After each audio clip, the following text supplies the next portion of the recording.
Magandang araw po! Nandito ulit ako sa farm ng isang retiradong piloto na si Sir Mark Lotilla para ibahagi sa inyo yung paraan niya ng paggawa ng pagkain para sa kanyang mga alagang baka. Hello! Apo niyo na po, Sir Mark. So yun, na-invite ulit po ako dito sa farm ni Sir Mark. Good morning po. Morning! Buti nakabalik ka. Konting bukas pa lang, amoy na agad yung silage na to. 2 months old to na silage. 2 months old na silage. Gabi na mo ako.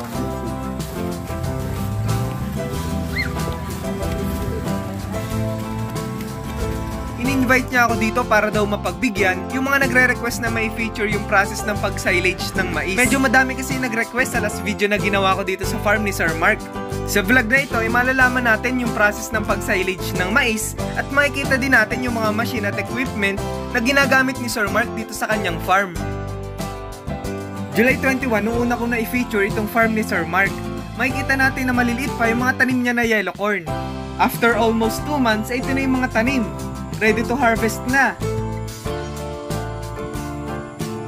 At makikita natin na unti-unti nang nagagawa itong bahay na ipinapatayo ni Sir Mark dito sa kanyang farm. Ito ang corn reaper machine. Ito ang ginagamit para mas mapabilis at maging organized ang pagputol sa puno ng mga mais.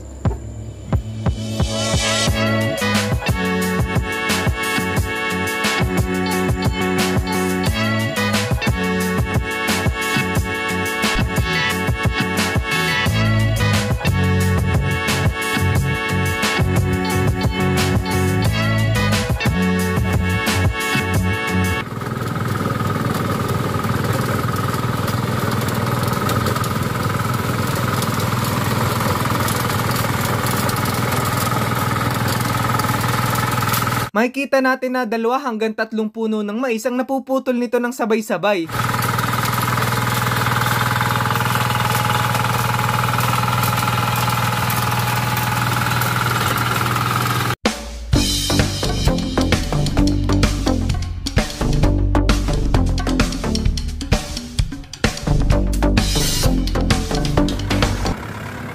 Ito po yung gagamitin pang hakot.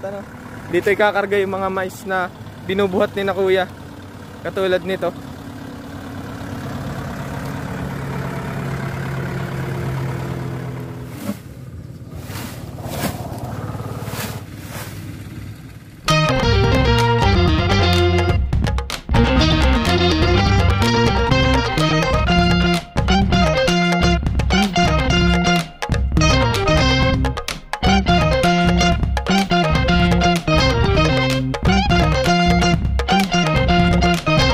So ngayon kakatapos lang pong i-harvest yung mga mais. May plan na po agad kayo bukas. Bukas yan, may compost na ako dyan na madami. I-spread ko na yung compost dito. After ma-spread yung compost, lilinyahan. Tapos tanim na agad. Mano-mano lang, wala pa akong equipment na gano'n. Bibili din tayo. Talagang sayang na oras, po? Kasi pag pinatagal ko yan, say 1 week, lalaki yung damo. Kailangan mo patayin. Pero pag naunahan ng mais yung damo, hindi na sila lalaki. Limited sila sa kasi nauna na yung mais. Yung compost po na sinasabi nyo is yung mga dumi na mismo ng baka na alaga nyo? Kasi matagal na yan dyan. Opo. Pinabaya lang namin. So nagko-compost. So hakakutin lang ulit yun dito. Ilalagay sa mga lupa na to para yun yung maging pataba po ng magiging mais nyong itatanim. Ngayon ay nire-ready na nila itong paglalagyan ng sasilage na mais. Lalagyan nila ito ng trapal both sides at babalutin nila yung magiging silage para malimit yung papasok na oxygen sa loob nitong storage na ito.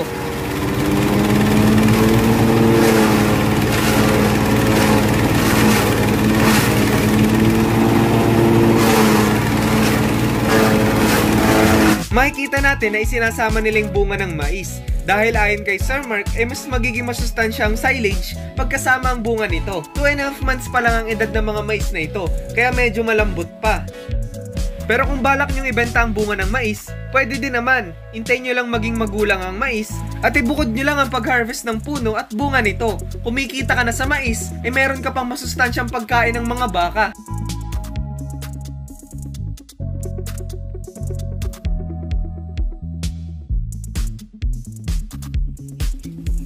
So pag sinilage mo yan, mas nutritious siya. Kumbaga yung ugat na lang ng maisang hindi kasama dito, ano po? Mula stem, leaves hanggang sa bunga nandito. Yung pinaka ano niyan is bunga. Yung pinaka nutritious po na part, yung bunga. Kita mo, dilaw na dilaw yung ano. Nandito na din yung bunga na gigiling. Ito mga maliliit na dilaw dito. Yan yung yellow port.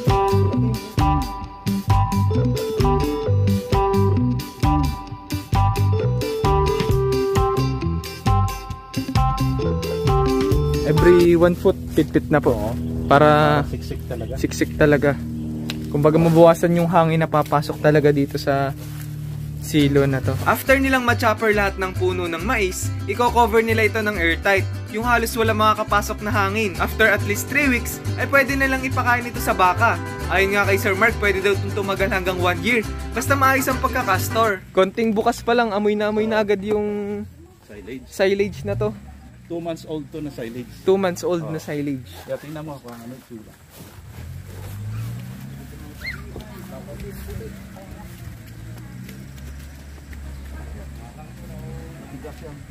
Parang kahoy. Kasi piniksik na higit. Ang ganda pati na itsura. Golden brown talaga po. Pag dito ka, bango na. Parang pamango talagang amoy. Kaya pag naamoy yan ng baka, talagang sarap ng ano. Kain. Gustong gusto talaga po ng baka. So nababalutan talaga ito ng tolda. Tarpaulin para ito, makikita natin hanggang sa ilalim. So second hand niyo po ito nabili. Magkano po nabili yung ganitong traktor? Pati yung implement niya na nakapit na 550,000 pesos. Kasama na po yung mga equipments na nakabit dito sa traktor na to. May rotavator, may ito, pang linya ng pagtanim at saka plate ng plato. Itong traktor na ito yung kumukuha ng mga silage para sa mga baka. Kukuha sila ng 3 days na pagkain at iimbak ito sa kulungan para makatipid sila sa trabaho at para hindi din lagi nabubuksan yung storage ng mga silage. After pong kumuha nila ng mga pagkain ng baka, airtight na po ulit ito. Para ma-maintain talaga yung silage, fresh na silage. Sir, may nagtatanong din kung pwede daw yung silage na ginagawa natin kung pwede daw ipakain sa kambing. Yan yung isa pinakamaganda din sa kambing. Proven na yan. Ang daming farm. Yung dating farm na pinupunta mo, hindi siya nagsa-silage. Yung kambing. Hindi po. Po siya, naghahanap pa ng fresh yung binibigay niya. Hindi. Mas maganda yung yung process. Pag na-silage na siya, mas magandang process yun. Kumbaga mas tumataas yung nutrients ng Kasi nag-undergo na siya ng process. Opo. Pag-pickle sa kanya. So, parang nagkaka-sugar na yung niya. So maganda siya. So mas gusto din ng baka kasi mabango. Pati kambing, gusto yan. Kaya yung iba nakita ko, may bakahan na ganito, pati hindi sila. May mga kambing sila. Kasi yung mga tira-tira na hindi naubos ng baka. Kambing naman ang kumakain. Yung ng kambing. Ang galing. So pinapabayaan lang nila yung kambing. Umiikot-ikot lang. So yun, nasagot ni Sir Mark yung isa sa mga tanong dun sa comment section, kung pwede daw sa kambing. So pwede. Pwede po sa lahat ng ruminants na hayop. Dito po muna ipunin tong silage, tapos dito na lang kukuha ng pakain sa baka. Sandok-sandok na lang. Habang nandito pala po, itatakpan ng ng tolda, ng tarpaulin para ma-maintain pa rin yung pagka-fresh nung silage. Ito yung mga alagang baka ngayon ni Sir Mark. 16 heads, and ang dami pa palang plano ni Sir Mark dito. Balak pang magtayo ng isang koral dito. Parang kwadra, kumbaga. Dito sa tabi na to. Kung saan dito aalpasan ni Sir Mark yung mga baka. Sa estimate nyo sa isang hektarya na maisan, bago maubos po, gano'ng katagal?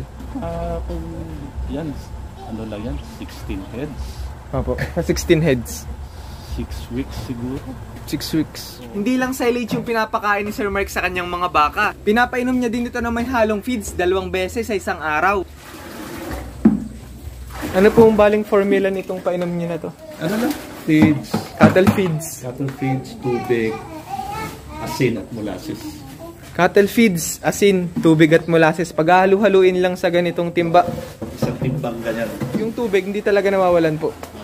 Laging may tubig na malapit dito sa mga baka ni Sir Mark.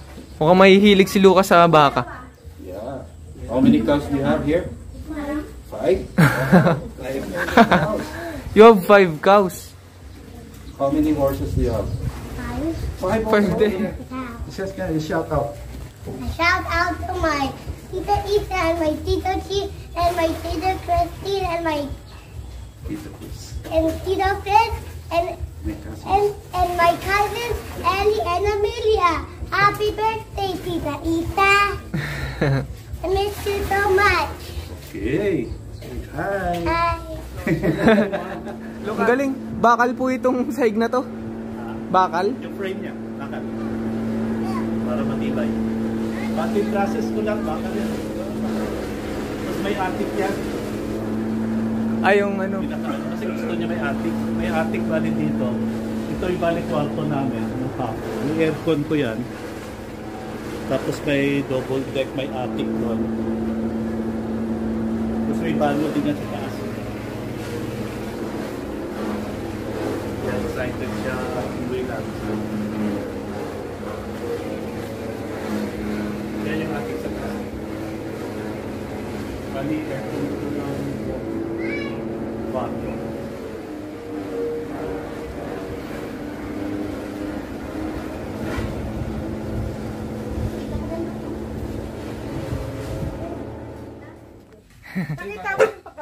Opo, ay, pagpit-pit.